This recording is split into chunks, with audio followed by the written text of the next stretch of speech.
মক্কাতে ছিলেন, যখন তিনি মক্কাতে অবস্থান করছিলেন তখন কিন্তু মুসলিমগণ বিনা আজানে নামাজ পড়তেন, আল্লাহ রসুল সাল্লাহ সাল্লাম।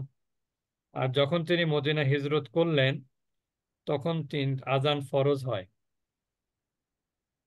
এবং এই আজান সকল মুসলমানকে সমবেত করে জামাতবদ্ধভাবে নামাজ পড়ার একটা মাধ্যম হলো কি আজান, যাতে সবাই একত্রিত হতে পারে।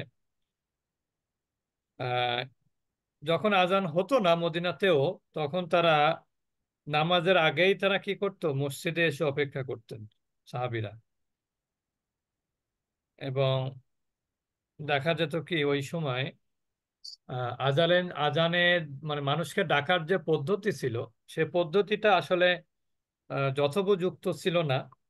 যথোপযুক্ত ছিল না এই জন্য যে তখন মানুষকে আহ্বান জানানো হতো পতাকা উড়িয়ে, পতাকা উড়িয়ে মানুষকে আহ্বান জানানো হতো। হুম। তখন দেখা যেত সবাই সে পতাকা দেখতে পেত না। তার কারণ কি, পতাকা কতটুকু উপরে উঠবে আর কত দূর থেকে মানুষ সেটা দেখতে পাবে। আর এই জন্য আল্লাহ রসুল কি করলেন, সাহাবীদের সাথে একটা পরামর্শ সভা আহ্বান করলেন।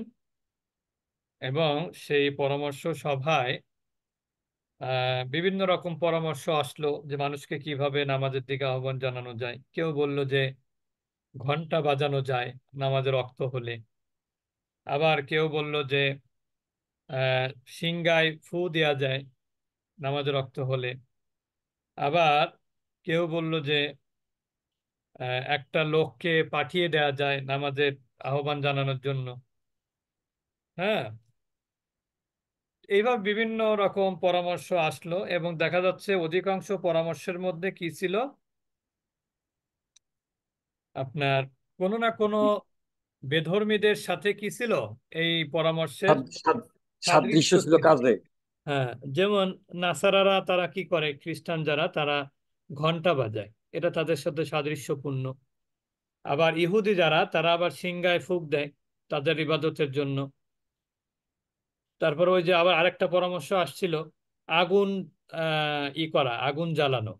যে যখন আগুন জ্বালানো হবে মানে ধোঁয়া উঠবে, তখন মানুষ কি মনে করবে যে এখন নামাজের নামাজের ওয়াক্ত হয়ে নামাজের গেছে। সময় হয়েছে।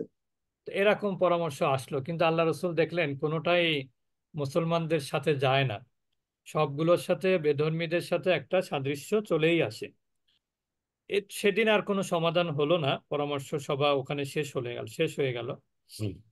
এর মধ্যে আব্দুল ইবনে জায়েদ, আমি সংক্ষেপে বলছি, আব্দুল ইবনে জায়েদ একজন সাহাবী।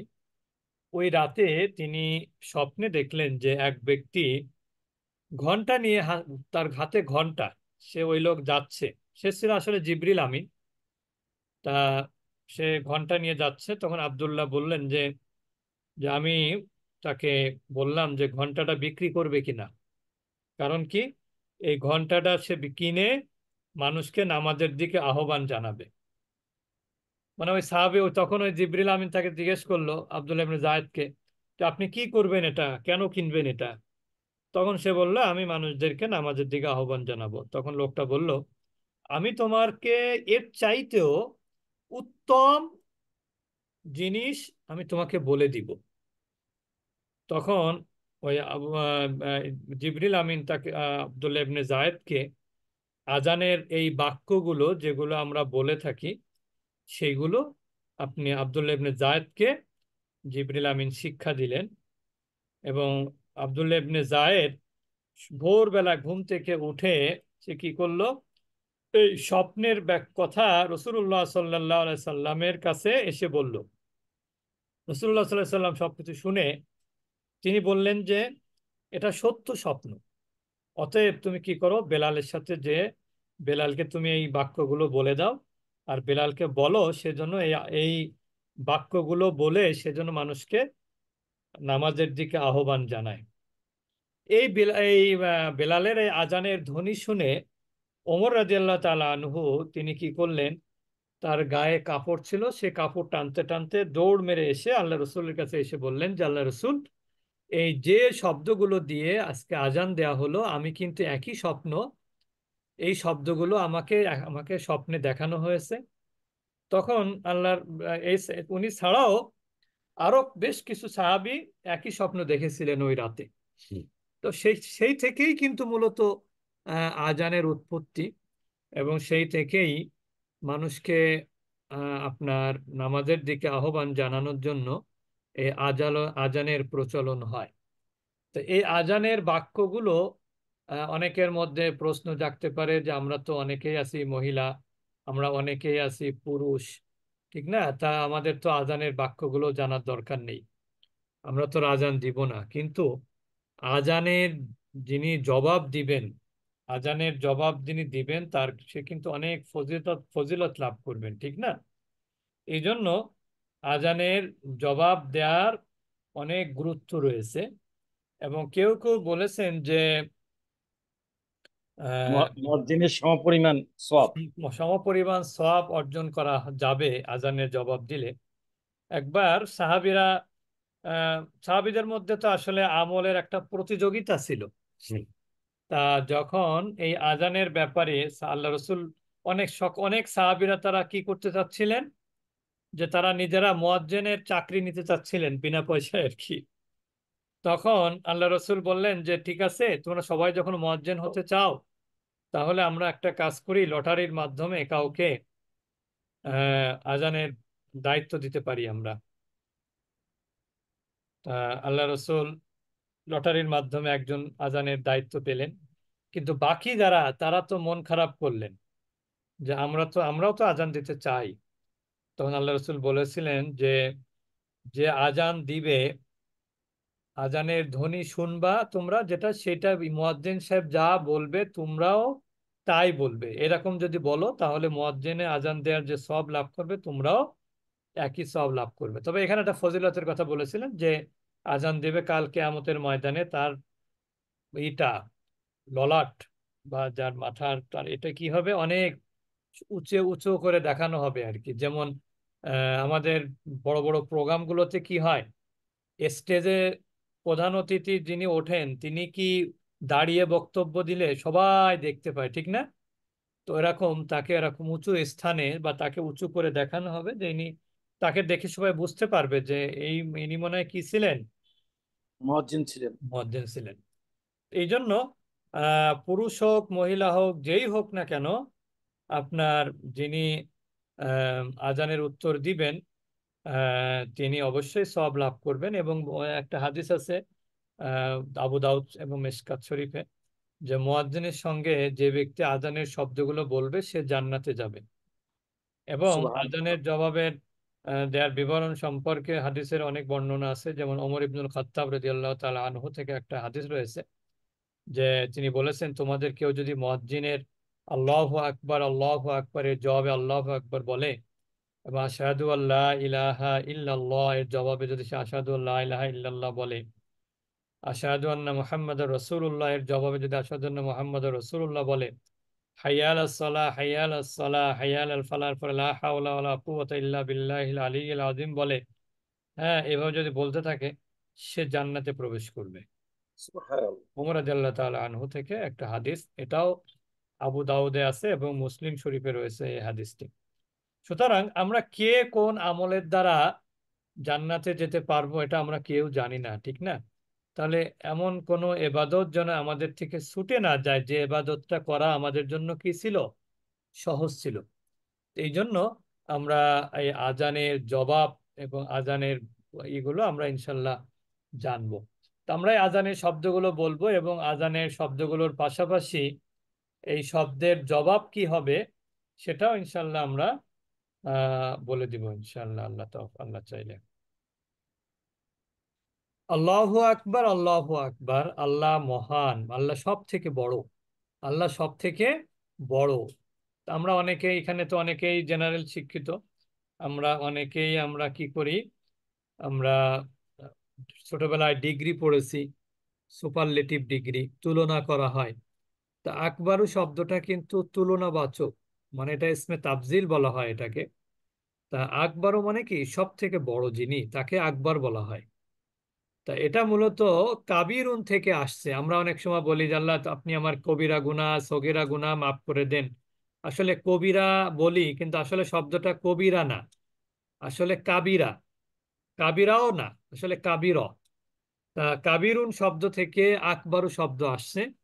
কাবিরুন মানে বড়, এটা সাধারণ বড়, কিন্তু আকবরু মানে কি সব থেকে বড় জিনিস, সেটা হলো আকবরু। সগিরুন যেমন ছোট, আসগরু মানে কি সব থেকে ছোট। কাসিরুন মানে অনেক, কিন্তু আকসারু মানে কি অনেক বেশি, সব থেকে যিনি বেশি আর কি, সেটা হলো আকসারু। এটা একটা প্যাটার্ন আর কি।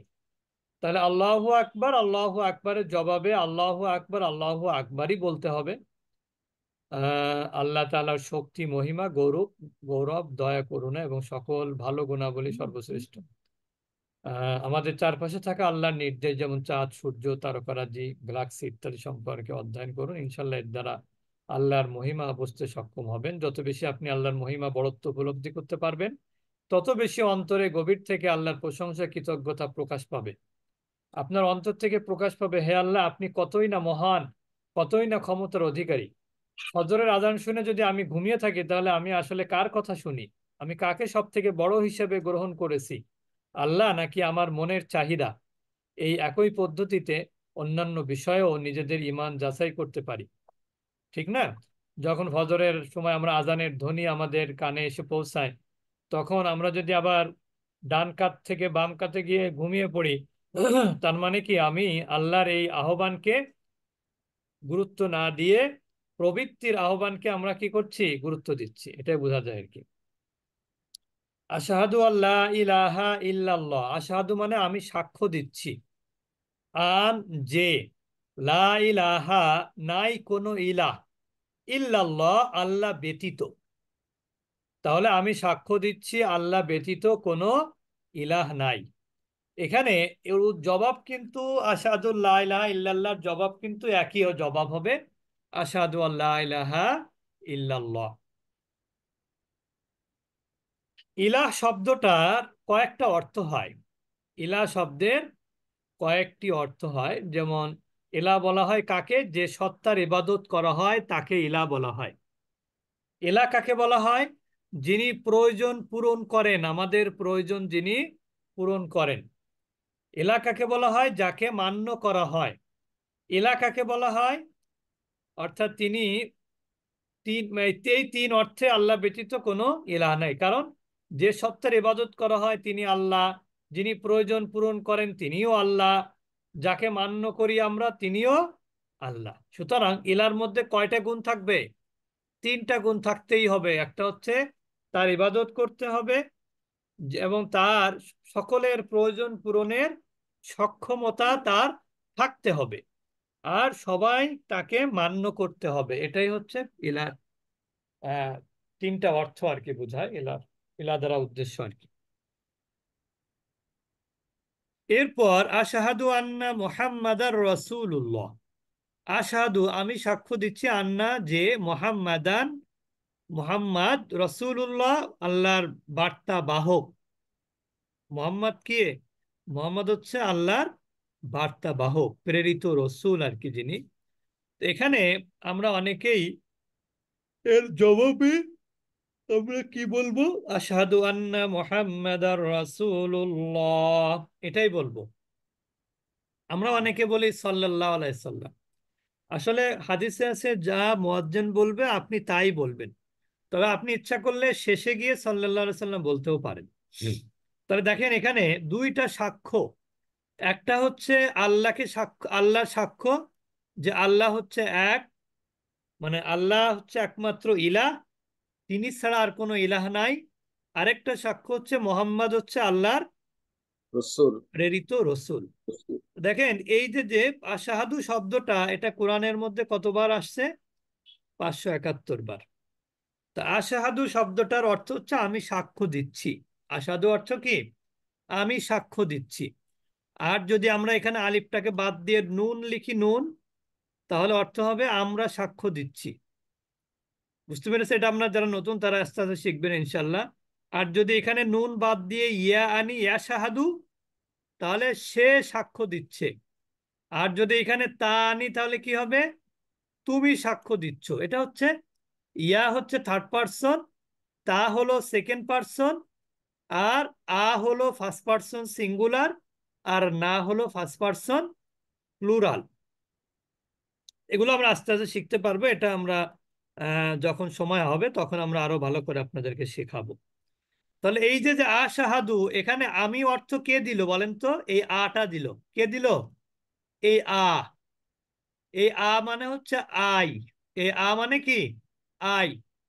আর এই আটা বাদ দিয়ে যদি এখানে কি দেই, না দেই, না, যদি না হয় অর্থাৎ না শাহাদু হয়, তাহলে তার অর্থ হবে উই। এই না এর অর্থ কি? উই। তাহলে আ অর্থ হলো আই, আর না অর্থ হলো উই। আর যদি এখানে আমরা আই নাই যদি না দিয়ে আমরা যদি কি দেই, ইয়া দেই, ইয়া, আপনার এখানে আলিফটা কেটে দিলাম, এখানে যদি হয় ইয়া শাহাদু, তাহলে এর ইয়া মানে হচ্ছে হি অর শি। ইয়া মানে কি? হি অর, সরি, শি না, হি, শুধু হি। ইয়া মানে কি? শুধু হি। আর তাশাহাদু মানে কি? ইউ। তাশাহাদু মানে কি? ইউ। বুঝতে পেরেছেন? তাহলে ইয়া শাহাদু, তাশহাদু, আশহাদু, না শাহাদু। তাহলে ইয়া শাহাদু মানে সে সাক্ষ্য দেয়, তাশহাদু মানে তুমি সাক্ষ্য দাও, আর আশহাদু মানে কি? আমি সাক্ষ্য দেই, না শাহাদু অর্থ আমরা সাক্ষ্য দিই। সবাই বুঝেছেন? আপাতত বোঝার বিষয় না, আপাতত একটু মনে রাখবেন একটু। ইনশাল্লাহ আস্তে আস্তে বুঝতে পারবেন যখন আমরা ভার পড়ব। এখন আমরা তো আশাহাদুর পরে কি পেলাম? আন্না পেয়েছি, কিন্তু এখানে কি পেয়েছিলাম? কেউ কথা বলে না। আশাহাদু আল্লাহ, আল্লাহ। এক জায়গায় পেয়েছি হলো আন, এক জায়গায় কি পেয়েছি? আন। মনে আছে? আশাহাদু আন, দেখেন আমি দেখাচ্ছি। জি। এখানে কি আছে? আশাহাদু আন আছে না উপরেরটায়? জি। আর নিচেরটা কি আছে? আন্না। এটা হলো আন, আর এটা কি? আন্না। তা আল্লাহ। আন হতে হলে আলিফের উপরে জবর, আর আন্না হতে হলে নুনের উপরে তাসদিদ। এখন দেখেন, শুধুমাত্র জবরদের পেশের কারণে অর্থের পরিবর্তন হয়ে যায়। ওইখানে আমরা পড়েছি আন। আনের অর্থ কি বলেছিলাম? যে। আনের অর্থ কি? যে। জি। আর এই আনটা শুধুমাত্র ইন হয়ে গেল। আন না, কি হয়ে গেল? ইন। এই ইন জি। মানে হচ্ছে যদি। এই ইন মানে কি? যদি। যদি। যেমন আমরা অনেক সময় বলি না যে আমি আগামীকাল বাড়িতে যাব ইনশা আল্লাহ। এই শাহ মানে চান, আল্লাহ মানে আল্লাহ। আল্লাহ যদি চান। ইন মানে কি? যদি। আল্লাহ যদি। যদি চান, তাহলে আন মানে হলো যে, আর ইন মানে কি? যদি। যদি। আন অর্থ হলো যে, আর ইন অর্থ কি? যদি। যদি। আনটা এখানে অনেকটা ইসের মতো, রিলেটিভ প্রোনাউনের মতো, বা ওই যে আপনার কনজাংশন, যেমন দ্যাট, দ্যাটটা আছে না, দ্যাট। যেমন আমরা জি। বলি না হি টোল্ড মি দ্যাট। এই দ্যাটটা এখানে দুইটা বাক্যকে কি করে? যুক্ত করে। ঠিক না? একটার সাথে আরেকটার একটা রিলেশন, মানে সম্পর্ক তৈরি করে। তো এখানে আনটাও এরকমই সম্পর্ক তৈরি করেছে। তো এই আন মানে হচ্ছে যে, আর ইন মানে কি? যদি। যদি। আর আমরা পড়েছি কিন্তু আন্না, আশহাদু আন্না মুহাম্মাদার রাসূলুল্লাহ। এখানে দেখেন আন্না, এখানে হামজার আলিফের উপরে জবর। এই আন্না মানেও কিন্তু যে বা নিশ্চয়ই। আন্না মানে কি? যে বা নিশ্চয়। নিশ্চয়ই। আর ইন্না মানে কিন্তু নিশ্চয়ই। ইন্না মানে কি? নিশ্চয়ই। নিশ্চয়। ইন্না মানে নিশ্চয়। যেমন আমরা বলি ইন্নাল্লাহা মাআস সাবিরিন, নিশ্চয়ই আল্লাহ তাআলা কাদের সঙ্গে নিশ্চয়ই। আছেন? ধৈর্যশীলদের সঙ্গে আছেন। তাহলে ইন অর্থ হলো যদি, ধৈর্যশীলদের সঙ্গে। আর আন অর্থ হলো যে। গুড। আন্না মানেও যে, আবার আন্না মানেও কিন্তু ধৈর্যশীলদের সাথে। নিশ্চয়ই, নিশ্চয়ই। আর ইন্না মানেও কিন্তু নিশ্চয়ই। জি। আচ্ছা, এরপরে আমরা চলে যাব, এই যে এখানে দেখানো হয়েছে আনটা কোরআনে ব্যবহার হয়েছে কতবার? 571 বার। কতবার? 71 বার। 571 বার। আন শব্দটা যে অর্থ হলো যে, আনের অর্থ কি? যে। জি। আর আন্না এটা ব্যবহার হয়েছে কোরআনে 359 বার। এর অর্থ হলো যে বা নিশ্চয়ই। আর ইন যে এইটা কোরআনে আসছে কতবার? 691 বার, নিশ্চয়ই। যার অর্থ হলো যদি। আর ইন্না এটা কোরআনে এসছে 1534 বার, সত্যি। এটার অর্থ কিন্তু নিশ্চয়ই। সুতরাং আমরা আজকে আনের অর্থ জানলাম, আন্নার অর্থ জানলাম, ইনের অর্থ জানলাম, আর ইন্নার অর্থ জানলাম। সবাই একটু খেয়াল করবেন এবং রেকর্ডটা শুনবেন। তাহলে আশহাদু আন্না মুহাম্মাদার, মোহাম্মদ শব্দের অর্থ কি? মোহাম্মদ। প্রশংসিত। মোহাম্মদ অর্থ কি? প্রশংসিত। প্রশংসিত। বুঝতে পেরেছেন? যার অনেক প্রশংসা করা হয় তিনি হচ্ছেন মোহাম্মদ। মোহাম্মদের প্রশংসা করা হয় না? জি। আপনারা দেখেন তার তসবিহ পাঠ, মানে আপনার দরুদ পাঠ করেন প্রত্যেকটা নামাজে, করেন না? জি। সেখানে কি বলেন? আল্লাহুম্মা সাল্লি আলা মুহাম্মাদ। মুহাম্মাদের নাম বলেন কিন্তু, ঠিক না? জি। তা আশহাদু আন্না মুহাম্মাদার রাসূলুল্লাহ। এই রাসূল শব্দের অর্থ হচ্ছে বার্তা বাহক, মেসেঞ্জার। মেসেঞ্জার যেটাকে বলা হয়। তাহলে এই বার্তা বাহক, এই শব্দটা কিন্তু সিঙ্গুলার। এই শব্দটা কি? সিঙ্গুলার, এক বচন। আর এটার বহু বচন আছে রুসুলুন। এর বহু বচন কি? রুসুলুন। আপনারা ইতিমধ্যে বহু বচন পড়েছেন। বহু বচনটা পড়েছেন হচ্ছে একটা নাউনকে বহু বচন করতে হলে শেষে অনুন দিতে হয়। এটাকে বলা হয় রেগুলার প্লুরাল। আর এই যে যে প্লুরাল, যেটা রসুল থেকে রসুলুন, এইটা হচ্ছে ব্রোকেন প্লুরাল। শুধু এতটুকু আপাতত মনে রাখেন, আস্তে আস্তে ইনশাল্লাহ আরো বেশি কিছু জানতে পারবেন। তাহলে রসুলের বহুবচন কি? রুসুলুন। রসুলুনের বহুবচন কি? রুসুলুন। রসুল। আর এই বহুবচনটাকে কি বলা হয়? Broken plural. কি বলা হয়? Broken broken plural. আর ওই যে আমরা পড়েছি মুসলিমুনের বহুবচন মুসলিমুনা, এটাকে কি ধরনের বহুবচন? এটাকে বলে রেগুলার প্লুরাল বা অটুট বহুবচন। সাউন্ড প্লুরাল বলা হয়, সাউন্ড প্লুরাল। কি বলা হয়? সাউন্ড প্লুরালও বলা হয় বা রেগুলার প্লুরালও বলা হয়। ওইটা হচ্ছে মুসলিমুন মুসলিমুনা, মুমিনুন মুমিনুনা, মুসলিমাতুন মুসলিমাতুন। আর রসুলুন এর বহুবচন কি? রুসুলুন। যেমন কিতাব শব্দের অর্থ কি? একটি বই। একটি বই। এই কিতাবুনের বহুবচন হচ্ছে কুতুবুন। কিতাবুনের বহুবচন কি? কুতুবুন। কুতুবুন। দেখেন, কুতুবুন রুসুলুন একই প্যাটার্ন না? একই রকম না? জি। জি। কিতাবুনের বহুবচন কুতুবুন, রসুলুনের বহুবচন রুসুলুন। রসুল। বুঝতে পেরেছেন? এরপরে হচ্ছে হাইয়া আলাস সালাহ, হাইয়া আলাল ফালাহ। হাইয়া মানে এসো, আলা মানে দিকে, সলাত মানে নামাজ, সলাতের দিকে আসো। তোমরা কি করো? সালাতের দিকে আসো। হাইয়া আলাল ফালাহ, এবং তোমরা কিসের দিকে আসো? কল্যাণের দিকে আসো। ফালাহ মানে হচ্ছে কল্যাণ। তার মানে নামাজের মধ্যেই কি রয়েছে? কল্যাণ কল্যাণ। রয়েছে। বুঝতে পেরেছেন? কারণ নামাজের মধ্যেই নামাজের অনেক কল্যাণ উপকারিতা আছে, রয়েছে। সেগুলো এখানে জি। আলোচনা রয়েছে, কিন্তু আমাদের সময় স্বল্পতায় আমরা বলতে পারলাম না। তাহলে আমরা কিন্তু বললাম কি, যে আমাদের আজান কিন্তু শেষ হয়ে গেছে। আজান কি হয়ে গেছে? শেষ হয়ে গেছে। আল্লাহু আকবার, আল্লাহু আকবার, লা ইলাহা ইল্লাল্লাহ। বুঝতে পেরেছেন? তাহলে আল্লাহ, আস্তাগফিরুল্লাহ। আল্লাহু আকবার, আল্লাহু আকবার, লা ইলাহা ইল্লাল্লাহ, তা আজানের শুরুর বাক্য দ্বারা আজান শেষ হয়। ইহা কেমন যেন আমাদেরকে বার্তা দিচ্ছে যে তোমরা মহান আল্লাহর শ্রেষ্ঠত্ব ও বড়ত্ব মেনে সলাতে আসো। সর্বশেষ বার্তাটি হচ্ছে আল্লাহ তাআলা সর্বাবস্থায় সর্বশ্রেষ্ঠ এবং মহান। আপনার সালাতে আসা কিংবা না আসার কারণে তার বড়ত্ব বা মহত্বের মাঝে সামান্যতম কোনো তফাৎ হবে না। না আসলে বরং আপনি নিজেরই ক্ষতি করলেন, আর আসলে আপনি যাকে সর্বশ্রেষ্ঠ বা সব থেকে বড় হিসেবে মেনে নিয়েছেন, প্রকৃত সাফল্য অর্জনের মাধ্যমে তাকে আপনি কি করলেন? সন্তুষ্ট করলেন।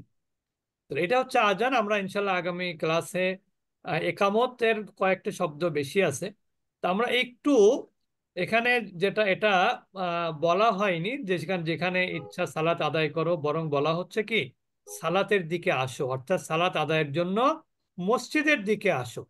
কুরআনুল কারিমে সকল মুসলমানদের নিয়ে জামায়াতে সালাত আদায়ের মাধ্যমে সালাত প্রতিষ্ঠা করার নির্দেশ দেওয়া হয়েছে। সালাত কিন্তু কোথাও আদায়ের কথা বলা হয়নি, সব জায়গায় সালাত প্রতিষ্ঠার কথা বলা হয়েছে। নিজের সালাত আদায় করবেন, নিজের পরিবারের সদস্যদেরকে সালাত আদায়ের ব্যাপারে তাকিদ দিবেন, নিজের কর্মস্থলে সহকর্মী, তারপরে প্রতিবেশী, আত্মীয় স্বজন, তাদেরকেও কি করতে হবে? সালাতের আহ্বান জানাতে হবে। যদি আমরা যথার্থভাবে সালাত প্রতিষ্ঠা করি, তাহলে আল্লাহ আমাদেরকে সর্বপ্রকার সাফল্য সমৃদ্ধি দান করবেন। তন্মধ্যে কয়েকটি হলো, যেমন আত্মিক প্রশান্তি। সালাত হলো আল্লাহর জিকিরের বিস্তৃত একটি রূপ। ইহা হৃদয় ও মনকে প্রশান্তি দেয়। সালাতে পঠিত কেরাত নিয়ে চিন্তা গবেষণা করলে ঈমান, হেদায়াত, বুদ্ধি ও প্রজ্ঞা বৃদ্ধি পায়, এবং আখেরাতের বিষয় চিন্তা করলে অন্তরে যাবতীয় উদ্বেগ পেরেশানি দূর হয়। শারীরিক প্রশান্তি অজুর মাধ্যমে পরিষ্কার পরিচ্ছন্নতা অর্জিত হয়, আর সালাতের জন্য মসজিদে আসা যাওয়া, দাঁড়ানো, ওঠা বসা, রুকুর জন্য ঝোঁকা, সেজদা করা এবং বসা ইত্যাদি নড়াচড়ার মাধ্যমে শরীর চর্চা হয়। এই জন্য সালাত কিন্তু এটা একটা বড় ভালো এক্সারসাইজ। সময়ানুবর্তিতা, ফজরের সালাতের জন্য একটু তাড়াতাড়ি ঘুমানো এবং দ্রুত জাগ্রত হওয়া, এবং প্রতিটি সালাত যথাসময় আদায়ের অভ্যাস করা। সালাতের সময় হিসাব করে সকল কাজের পরিকল্পনা গ্রহণ করা হয় যে সালাত আদায় করে রেগুলার। সামাজিক উপকারিতা, প্রতিদিন বন্ধু বান্ধব, আত্মীয় স্বজন, পাড়া প্রতিবেশীদের সাথে সাক্ষাৎ হয়, তাদের সুখ দুঃখ জানা যায়, ফলে প্রয়োজনের সময় যথাসম্ভব পাশে দাঁড়ানোর সুযোগ পাওয়া যায়। ফলশ্রুতিতে সমাজে পারস্পরিক বন্ধন এবং নিজেদের আচার আচরণ উত্তর উন্নত হয়। এসব সাফল্যের কথা স্মরণ করিয়ে দেওয়ার অন্যতম কারণ হলো মানুষকে প্রকৃত সাফল্য ও কৃতকার্যতা বোঝানো। কারণ মানুষ এই মনে করে সালাতে আসে না যে সালাতে আসলে আমার সাফল্যের চাবিকাঠি, চাকরি ইত্যাদিতে ব্যাঘাত ঘটবে, অথচ সে তো ওই মূর্খ ব্যক্তির ন্যায় আচরণ করলো যে গন্তব্যস্থলে যাওয়ার জন্য বিপরীত রাস্তা গ্রহণ করেছে। সুতরাং আল্লাহ সুবহানাহু ওয়া তাআলা আমাদেরকে সালাত প্রতিষ্ঠা করার তৌফিক দান করুন। আল্লাহুম্মা আমিন। আল্লাহুম্মা আমিন। আরেকটা জিনিস বলি, এখানে আজানের আগে আমাদের মনে হয় অন্যান্য পাঠ, আমাদেরও অন্য পরবর্তী পাঠে মনে হয় অজুর বিষয়টা কি আছে নাকি? আছে মনে হয় সম্ভবত, নাকি? না ওস্তাদ, ওজোর বিষয় নাই তো। আছে আছে, ওই যে অজু করে আসার পরে দোয়া, দোয়া আছে না, ওটা পড়লে সওয়াবের কথা বলা আছে। এটা কি এই বইয়ে না কোন বই আছে? না, হ্যাঁ, 70% না কোথায়? না এই বই আছে। এটাতেই আছে। ও আচ্ছা, কোন লেসনে আছে এটা? এটা আজানের পরে হুম, আছে। কোন লেসনের দেখে জানাবেন আগামী ক্লাসে। যদি না থাকে তাহলে আমি ওটা আলাদাভাবে বলবো আর কি, না থাকলে তো আর সমস্যা নেই।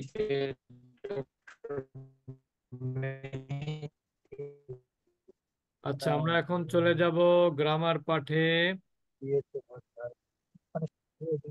গ্রামার গ্রামার গ্রামার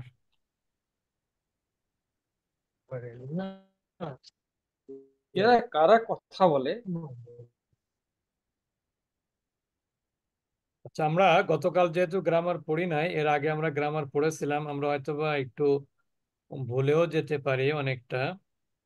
তা আমরা একটু গত ক্লাসে কি পড়েছিলাম? সর্বনাম পড়েছিলাম না? ডিটাচ প্রোনাউন পড়েছিলাম নাকি? জি ওস্তাদ জি। আমরা ডিটাচ প্রোনাউন পড়েছিলাম, subject masculine, predicate masculine, subject feminine, predicate feminine, এইগুলো মনে হয় আমরা মাস্কুলিন। পড়েছিলাম। এই সবগুলো ভেঙে চুরমার হয়ে গেছে।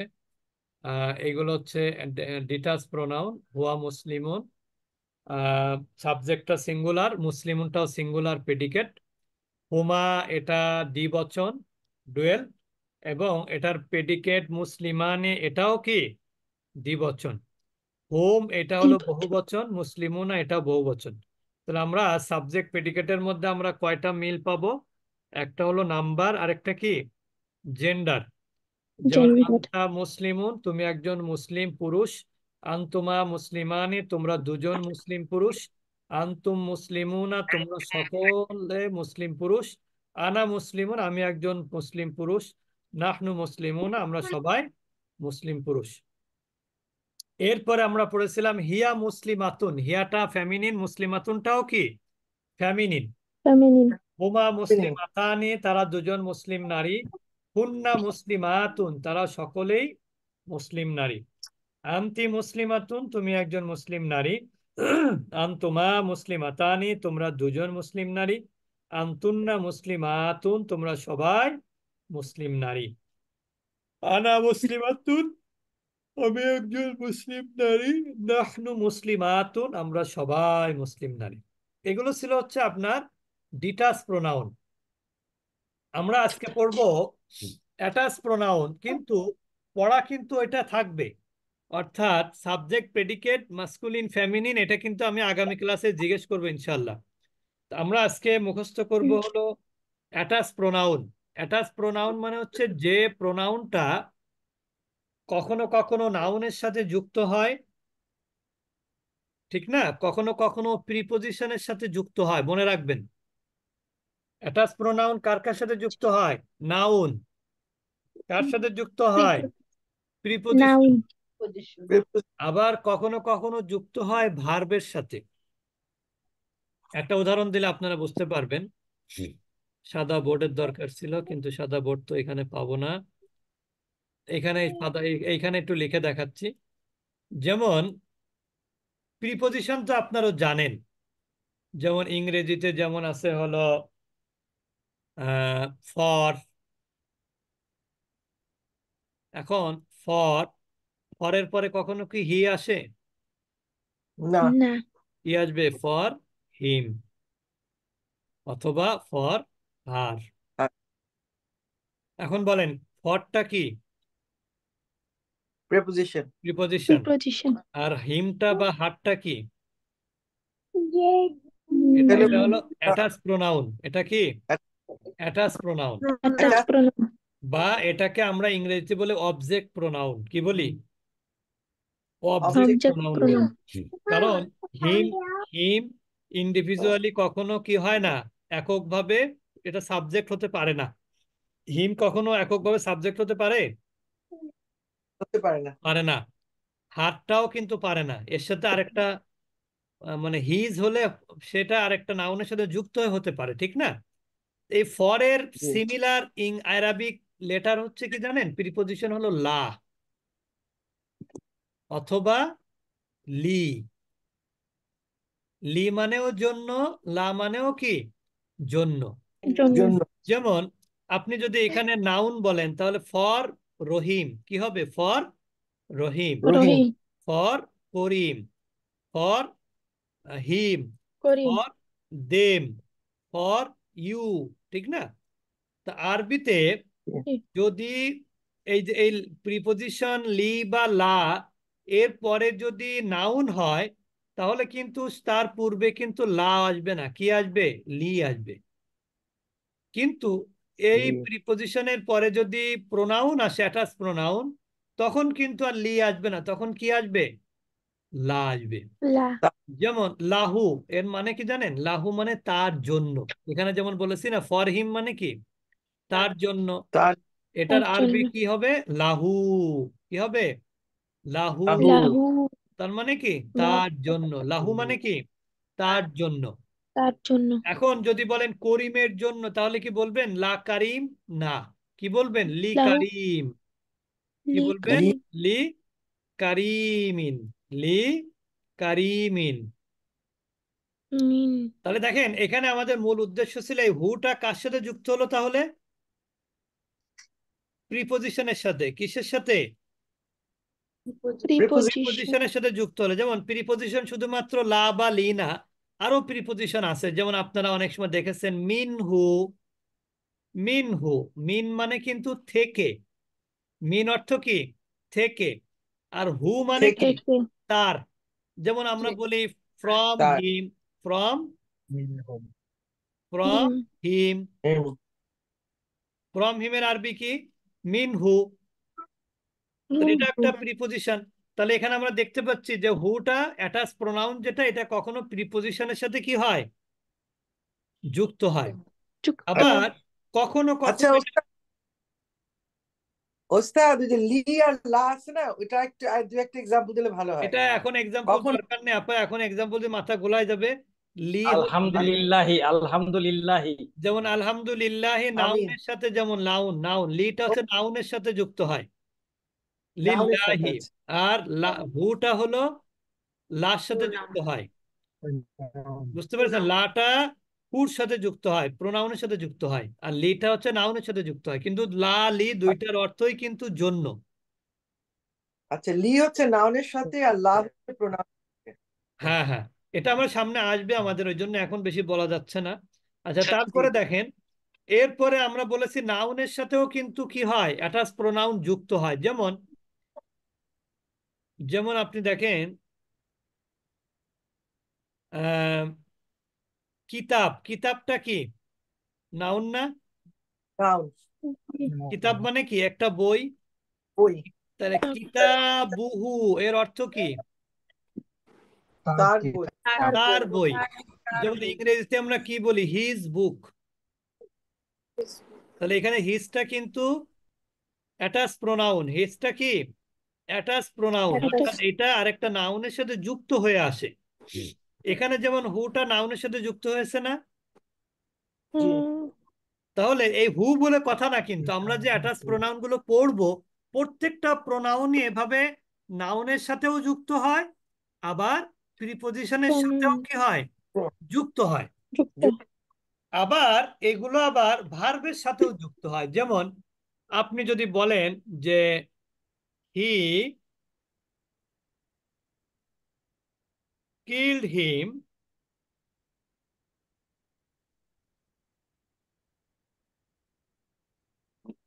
হি কিল্ড হিম, হিমসেলফ দিলাম না, হি কিল্ড হিম। তাহলে এই যে কিল্ড, এই কিলটা কার উপরে পতিত হলো? হিম। হিমের উপরে। হিমের উপরে, হিমের উপরে। মানে সে হত্যা করেছিল। কাকে হত্যা করেছিল? তাকে। অন্য কাউকে। অন্য কাউকে না, তাকে। তাকে। যেমন মানে কে? আচ্ছা। কর্মকারক। কর্মকারক কাকে বলে? কাকে বা কি দিয়ে প্রশ্ন করলে যে উত্তর পাওয়া যায় সেটা কি কারক? কর্মকারক। কর্মকারক। কাকে বা কি দিয়ে প্রশ্ন করলে কর্মকারক পাওয়া যায়। বুঝতে পেরেছেন? এটাই হচ্ছে মাফুল, জি মাফুলের বিধি। এখন বলেন আরবিতে আমরা কিভাবে পাই? যেমন এই যে হি, এটা কতালাহু। আমরা বলি না কতল করে ফেলেছে? তালাহু। তাহলে এই এই ভার্বগুলো জি আমরা পড়বো ইনশাল্লাহ পরবর্তীতে। এই কতালা হু, এই কতালার মধ্যে কতালা অর্থ হলো সে হত্যা করেছিল। কাকে? হু মানে কি? তাকে। জি। তাকে। তাহলে এই অ্যাটাচ প্রোনাউন কখনো নাউনের সাথে যুক্ত তাকে। হয়, কখনো প্রিপজিশনের সাথে যুক্ত হয়, আবার কোনো কখনো ভার্বের সাথে। ভার্বের সাথে যুক্ত ভার্বের হয়। সাথে। সবাই বুঝেছেন তো এবার? জি জি, বুঝতে এখন আমরা পারছি। একটু প্রিপজিশন গুলো কেন পড়বো, এই কারণে পড়বো। প্রিপজিশন অ্যাটাচ প্রোনাউন গুলো কেন পড়বো?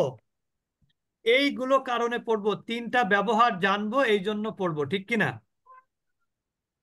জি। তাহলে আমরা বুঝতে পড়বো পারছি। হু তার, সবাই বলি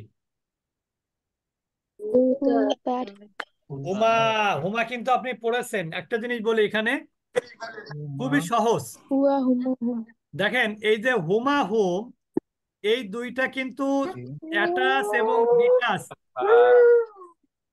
হুমা এবং হুম, হুমা এবং হুন্না, এই দুইটা কিন্তু অ্যাটাচ এবং ডিটাচ উভয় ক্ষেত্রে, উভয় জায়গাতে কিন্তু একই ব্যবহার। আপনি পড়েছেন না হুয়া হুমা হুম? পড়েছেন? তাহলে এখানে কি পড়বেন? হু হুমা হুম। কি পড়বেন? এখানে পড়বেন কি? হু হুমা হুম।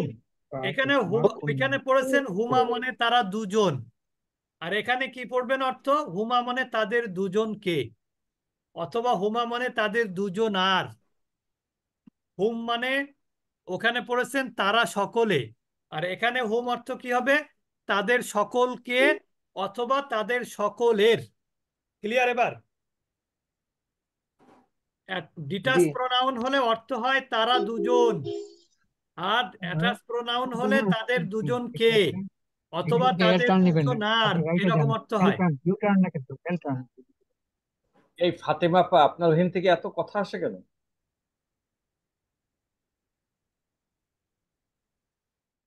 তাহলে তাহলে হুমা হুম, তাহলে আমরা সবাই বলি হু হুমা হুম। সবাই বলে মা হুম হু হুমা হুম হুন্না। হুম হা হুমা হুন্না। হা হা হুমা হুমা হুন্না। হুন্না। এই হু হচ্ছে তাকে পুরুষ, হা মানে হচ্ছে তাকে স্ত্রী। হু মানে হচ্ছে তার পুরুষ, হা মানে হচ্ছে তার স্ত্রী। কখন তাকে হবে? যখন ভার্বের সাথে যুক্ত হবে। কখন তার হবে? যখন এটা প্রিপজিশনের সাথে যুক্ত হবে। বুঝতে পেরেছেন? অথবা জি যখন এটা নাউনের সাথে যুক্ত হবে তখন তার অর্থ হবে, ঠিক না? তাহলে আমরা বলি হু হুমা হুম, হু হুমা হুম হা হু হুমা হুমা হুন্না, হুম হা হুমা হু হুন্না হুন্না হু হুমা হুম, হু হুমা হুম হা হুমা হুন্না, হা হা হুমা হুমা হুন্না, হুন্না হু হুমা হুম, হো হু হুমা হুম, হুমা হুম হা হুমা হুন্না, হা হা হুমা হুমা হুন্না, হুন্না হু হুমা হুম, হু হো হুমা হুম, হুমা হুম হা হুমা হুন্না। হা হা হুমা হুমা হুন্না। হুম। তাহলে অর্থটা একটু খেয়াল করি আমরা। হু মানে তার, হু মানে তার হু পুরুষ, মানে তার হুমা তার তাদের দুজনার পুরুষের, হুম মানে তাদের সকলের আর পুরুষের, হুম আর হা মানে তাদের তার স্ত্রীর, হুমা তাদের দুজনার স্ত্রীর, হুন্না মানে তাদের সকলের স্ত্রী, স্ত্রীবাচক আর কি। এখন দেখি কে বলবে, ছয়টা মুখস্থ কে বলবে দেখি। জি বলি ওস্তাদ। বলেন বলেন। জি, হো হুমা হুম, হু মানে তার, এখানে হচ্ছে যে, আর হুমা হচ্ছে যে তাদের দুজন, আর হচ্ছে যে হুম মানে দুজন তাদের না, তাদের সকলের। দুজন আর। এই দুজন না, তাদের দুজন না, তাদের দুজন আর। তাদের দুজনার, হুমা তাদের দুজনার বা তাদের দুজনকে, আর হুম তাদের সকলের বা তাদের সকলকে। এটা হলো যে মুজাক্কারের ক্ষেত্রে। আর মুয়ান্নাসের ক্ষেত্রে হবে হা হুমা হুন্না, এটাও একই তার, হচ্ছে বা তাকে, এখানে ইয়ার স্ত্রী, স্ত্রীবাচক, আর তাদের দুজনার আর তাদের সকলের। আচ্ছা, মাশাআল্লাহ। আর কে বলবেন? আমি বলবো জি স্যার। বলেন। আচ্ছা, হু হুমা হুম, হা হুমা হুন্না। এখানে হবে আপনার যে মাস্কুলিন হবে হু তার, আর হুমা ম্যাসকুলিন হবে তাদের জন্য, আর হুম হচ্ছে তাদের সকলের জন্য। হা হচ্ছে, এটা হচ্ছে ফেমিনিন বা ফেমিনিন হচ্ছে এটা। আর এটা হচ্ছে হা হচ্ছে স্ত্রীবাচক তার জন্য, হুমা হচ্ছে দুজন স্ত্রীবাচক তাদের জন্য, আর হুন্না হচ্ছে অনেক মহিলা তাদের জন্য। হুম, ঠিক আছে, মাশাআল্লাহ। এরপর আর কে বলবেন? জি ওস্তাদ জি, আমি বলতে চাই। জি বলেন।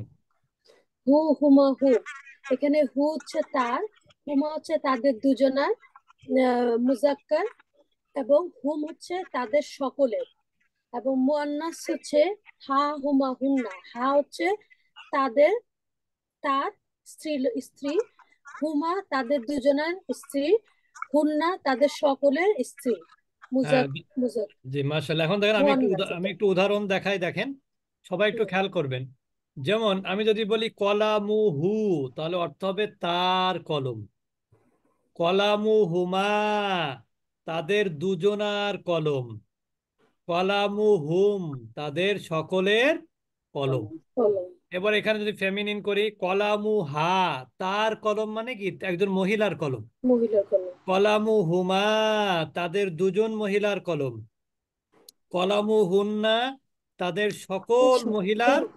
কলম। বুঝতে পেরেছেন? এরপরে একইভাবে যদি বলি কিতাবুহু, কিতাবুহুমা, কিতাবুহুম, কিতাবুহা, কিতাবুহুমা, কিতাবুহুন্না। তারপরে যদি আমি বলি রব মানে কি, প্রতিপালক, রব্বুহু তার রব, রব্বুহুমা তাদের দুজনার রব, রব্বুহুম তাদের সকলের রব, রব্বুহা তার মহিলার রব, রব্বুহুমা তাদের দুজন মহিলার রব, রব্বুহুন্না তাদের সকল মহিলার রব। রব। এইটাই হচ্ছে মূলত, এটা হচ্ছে নাউন দিয়ে প্র্যাকটিস করলাম। আর যদি আমরা বলি লাহু, তাহলে অর্থ হবে তার জন্য, লাহুমা তাদের দুজন। এগুলো আমরা পরে ইনশাল্লাহ প্র্যাকটিস করব, আমাদের সামনে এগুলো আসবে। তাহলে ওস্তাদ, এখানে হচ্ছে যে নাউনের সাথে যদি অ্যাটাচড ভার্ব গুলো যুক্ত হয় তাহলে তার হবে, আর যদি ভার্বের নাউনের সাথে সাথে হয় যদি তাহলে তাকে। অ্যাটাচ প্রোনাউন গুলো যুক্ত হলে তার হবে, তাদের দুজনার হবে, তাদের সকলের হবে। জি, আর যদি ভার্বের সাথে যুক্ত হয় তাকে হবে, তাদের তাকে হবে, তাদের দুজনকে হবে, দুজনকে। তাদের সকলকে হবে, এরকম অর্থ হবে আর কি। জি জি জি, থ্যাংক আচ্ছা, তো ঠিক আছে, আমরা এখন তাজবিদের ক্লাসে চলে যাব। আর রেকর্ডটা সবাই শুনবেন, অনেকে নতুন আসছেন, তাদের জন্য হয়তো বা একটু মনে হতে পারে কেমন কেমন। আসলে কেমন কেমন না, একটু পড়লে, একটু মুখস্থ করলে দেখবেন সহজ হয়ে যাবে। আর সবসময় মাথায় খেয়াল রাখতে হবে, আমরা ক্লাসে এসেছি আল্লাহর সন্তুষ্টির উদ্দেশ্যে। আমাদের ক্লাস থেকে বের হয়ে গেলে শয়তানের সন্তুষ্ট অর্জন হবে, আল্লাহর অসন্তুষ্ট